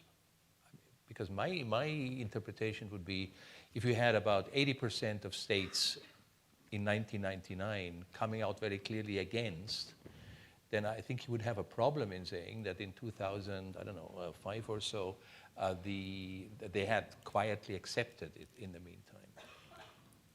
Your Excellency, I understand your concern. However, as made out in the respondents' main submissions, the backlash against the NATO intervention in Kosovo can be distinguished on the facts of that case, and that affords an explanation for the rejection of humanitarian intervention in 1999. But taking the most recent activity, there has been a series of consultations done by the special advisor to the Secretary General, Mr. Edward Luck, in and around the General Assembly on what they understand R2P to mean. And like it or not, responsibility to protect, like it or not, the view of most of the members of the General Assembly is it does not entail the use of force on a unilateral basis. See the recent Stanley Foundation précis of Mr. Luck's consultations. What would you make of that? Those are state acts, if you will, expressions of opinion. Alas, alack, but they're true. Your Excellency, we agree that is entirely true. However, if I may refer Your Excellencies to the compromise, there are no facts. Go ahead. There are no facts in the compromise which show that Revisian troops used force whilst they were present in Alicantan territory. In paragraph 46 of the compromise, the Revisian troops were present in Alicanto only to maintain the peace and only carried out such operations as to amount to policing functions, and therefore there was no indication that any force was used during Revisia's operation. And therefore, even if we find that R2P doesn't apply, we should still fine for you because they were there as kind of Quaker witnesses? No, Your Excellency. Again, this would be our alternative submission under Article 53, but our primary submission is that Revisian troops were justified on humanitarian grounds to respond to the situation taking place in Alicanto. And Counsel, we never let you get to Article 53, but I am curious about one small point, and that is ARFAN. Is it your view that ARFAN is a regional organization, or is it your view that ARFAN is a collective security organization, and does that make any difference? Yes, Your Excellency, we would submit that ARFAN is a regional agency for the purposes of Article 53 of the United Nations Charter.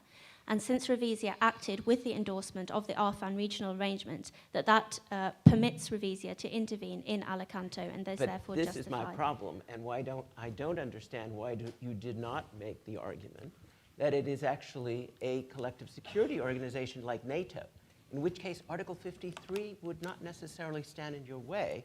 You'd be prime Article 51 material. Why are you not making that argument? Your Excellency, I do appreciate the point made. However, was time permitting, the respondents would have sought to rely upon such an argument as highlighted by Your Excellency. So you would be in an Article 51 situation in our case? Your Excellency, that would have been our argument in the further alternative. However, could you really do that in a say state-of-the-art way, saying that you were acting on the basis of Article 51? I mean, you're not. Well, okay. I leave polemics aside. You're not the United States, I wanted to say. But, they may be.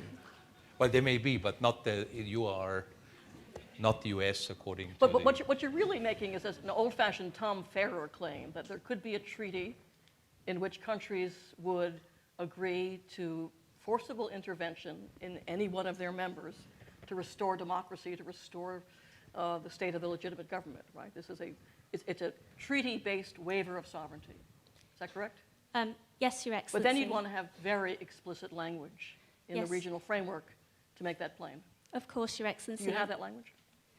No, Your Excellency, we don't have that language on the facts of the compromise before us. However, time permitting, I'm afraid I'm unable to elaborate on this argument before this court. And I just wish to sum up upon the respondent's primary argument that intervention was justified on humanitarian grounds. If I may leave you with the words of the former Secretary General Kofi Annan, if humanitarian intervention is indeed an unacceptable assault on sovereignty, how should we respond to a Rwanda, to a Srebrenica, to gross and systematic violations of human rights that affront every precept of our common humanity? Okay. So after, I think time has run out. Your Excellency, we rest our case. We'll take your technical, legal argument at heart, and the court will now engage in its deliberation. I think you can be safe that the break will take 15 minutes at least, but then be prepared to be back and we'll render our decision. Thank you. Thank you.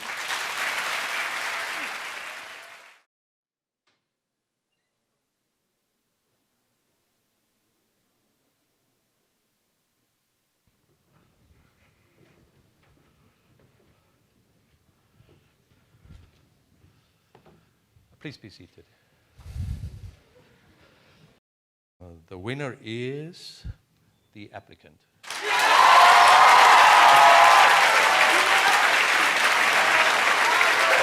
We're not going to give any reasons why.